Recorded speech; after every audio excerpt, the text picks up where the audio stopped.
స్కామ్లు అనుకోవచ్చు, అన్నీ కూడా ఒక్కొక్కటిగా బయటకు వస్తున్నటువంటి పరిస్థితులు ప్రస్తుతం మనం చూస్తున్నటువంటి పరిస్థితి. దాంట్లో చాలా అంశాలు, ఇప్పుడు లిక్కర్ దగ్గర నుంచి ఆ తర్వాత మైనింగ్ కావచ్చు, తర్వాత ఈ మట్టి మాఫియా కావచ్చు, లేదనంటే ప్రతి దాంట్లో చెత్తలో కూడా డబ్బులు దండుకున్నటువంటి పరిస్థితి గత ప్రభుత్వంలోనే కనిపించింది. దేశ చరిత్రలో ఎక్కడా కూడా లేదు.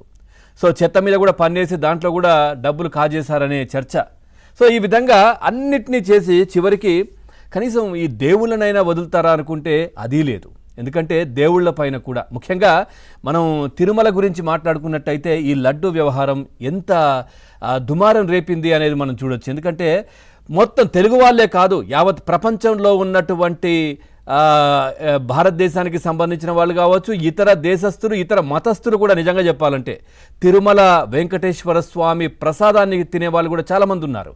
సో భక్తితో, ఇష్టంతో చాలామంది ఉన్నారు. సో చాలా ఒక పవిత్రమైనటువంటి ప్రసాదంగా దాన్ని భావిస్తారు. ఆ తర్వాత నిజంగా ఎవరైనా కానీ తిరుమల వెళ్ళొచ్చాము, లడ్డు ప్రసాదం ఇంత చిన్నది ఇచ్చినా కానీ చెప్పులు వేసుకున్నా, కాళ్ళు వేసుకున్నా వదిలి కళ్ళకు అద్దుకొని తినేటటువంటి పరిస్థితి కనిపించేది.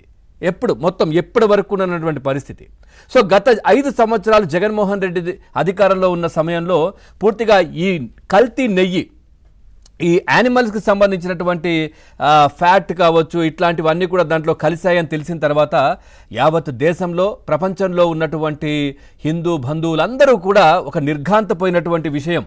అంటే ఏంటి అసలు ఏం జరిగింది తిరుమలలో?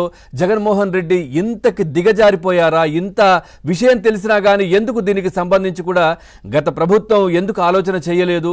ఈ విధంగా నెయ్యిని కూడా కల్తీ చేసి దాంట్లో కూడా డబ్బు దండుకోవాల్సినటువంటిది ఏమొచ్చింది?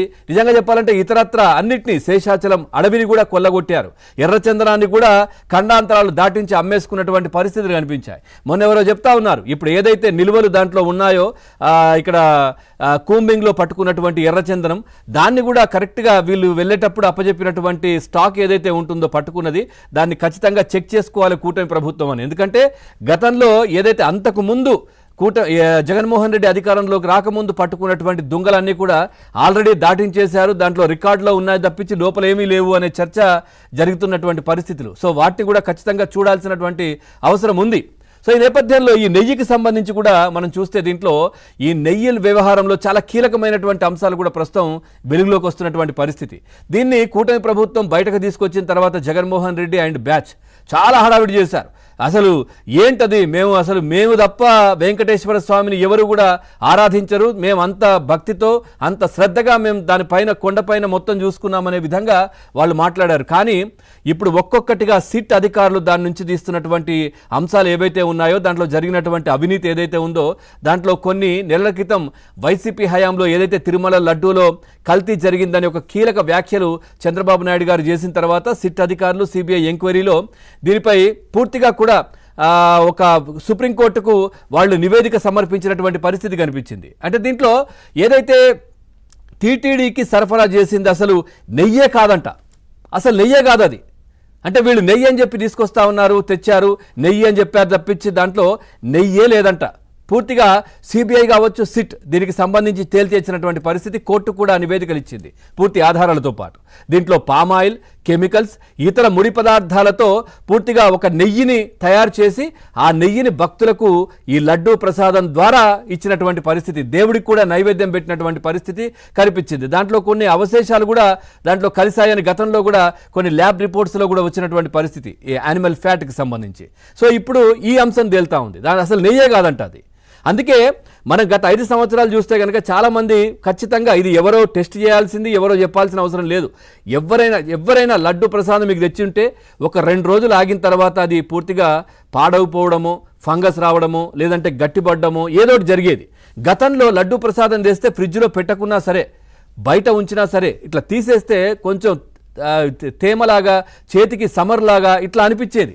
కానీ గత 5 సంవత్సరాలు జగన్మోహన్ రెడ్డి దగ్గర అధికారంలో ఉన్నప్పుడు లడ్డు ఒక నిజంగా చెప్పాలంటే చాలా బాధాకరమైనటువంటి విషయం, ఒక రాయిలా మారిపోయినటువంటి పరిస్థితులు కనిపించాయి. అట్లా దీంట్లో పూర్తిగా కల్తీ చేసి లక్షల రూపాయలు, వేల రూపాయలు నెయ్యి ద్వారా దండుకున్నటువంటి పరిస్థితి కనిపించింది. సో దీంట్లో మనం ఈ ఒక్కొక్కటిగా ఇన్వెస్టిగేషన్లో బయటకు వస్తున్నటువంటి అంశాలు, దీంట్లో మనం చూస్తే కనుక ఏదైతే బోలేబాబా డైరీ దీనికి సంబంధించి కూడా టీటీడీ బ్యాన్ చేసింది. సో అదేం చేసింది అంటే వాళ్ళు ఈ వైష్ణవి డైరీని తర్వాత ఏఆర్ డైరీని ముందుంచి ఆ తర్వాత వీళ్ళు పూర్తిగా కథ నడిపినటువంటి పరిస్థితి కనిపించింది. దీంట్లో కల్తీ నెయ్యి, ఈ బోలే బాబాలో కూడా ఎవరెవరు ఉన్నారు, దానికి రాష్ట్ర ప్రభుత్వం గత రాష్ట్రం అంటే జగన్మోహన్ రెడ్డి అధికారంలో ఉన్నప్పుడు వాళ్ళకి సంబంధించిన వాళ్ళు ఎవరెవరు వాళ్ళతో ఉన్నారనేది అందరికీ తెలిసిందే. అట్లాగే ఇవన్నీ కూడా బయటకు వస్తున్నటువంటి పరిస్థితి. దీంట్లో ముఖ్యమైన అంశం ఇదే కేసులో నిందితుడిగా ఉన్నటువంటి ఎవరైతే ఆశిష్ రోహిల్లా మేజిస్ట్రేట్ ముందు నేరాంగీకార వాంగ్మూలం ఇవ్వడానికి సిద్ధపడ్డప్పుడు రోహిల్లాకు తెలియకుండానే ఆయన పేరు మీద ఇతర వ్యక్తులు హైకోర్టులో పిటిషన్ కూడా దాఖలు చేశారు. అంటే ఆయనను అడ్డుకునే పరిస్థితి కూడా తీసుకొచ్చారు ఈ విధంగా. అట్లాగే దీంట్లో ఈ విషయాన్ని గుర్తించినటువంటి రోహిల్లా మెయిల్ ద్వారా హైకోర్టు రిజిస్ట్రార్ దృష్టికి ఈ విషయాన్ని కూడా తీసుకొచ్చినటువంటి పరిస్థితి కనిపించింది.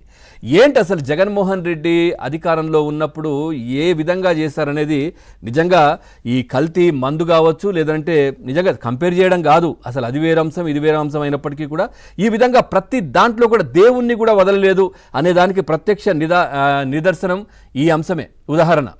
సో అట్లాగే దీంట్లో ప్రస్తుతం ఈ వ్యవహారం హైకోర్టులో కూడా పెండింగ్లో ఉంది. ఏది ఈ రోహిల్లాకు సంబంధించినటువంటి అంశం. ఆయన మేజిస్ట్రేట్ ముందు నేరాంగీకారం ఒప్పుకోవడానికి ప్రయత్నిస్తే రావడం చూస్తే ఆయన పైన కేసులు వేయడం, ఆయన అడ్డుకోవడం, ఇవన్నీ కూడా చేస్తున్నటువంటి పరిస్థితి. అదేవిధంగా దీంట్లో మరో సాక్షి సంజయ్ జైన్ ఈ ఏడాది ఏప్రిల్ 7న ఢిల్లీ నుంచి తిరుపతికి రాగా ఎయిర్పోర్ట్ వద్ద కేసులోని నిందితుల బంధువులు ఆయన పైన దాడి చేసి మళ్ళీ వెనక్కి పంపించినటువంటి పరిస్థితి కనిపించింది. ఇట్లా పూర్తిగా అంటే ఎంత ఇప్పటికీ కూడా వాళ్ళు చట్టాలను ఏ విధంగా చేతుల్లోకి తీసుకుంటున్నారు, ఏ విధంగా నేరపూరితమైనటువంటి పనులకు పాల్పడుతున్నారు జగన్మోహన్ రెడ్డి బ్యాచ్ అనేది క్లియర్గా కనిపిస్తున్నటువంటి అంశం ఇక్కడ తెలుస్తూ ఉంది.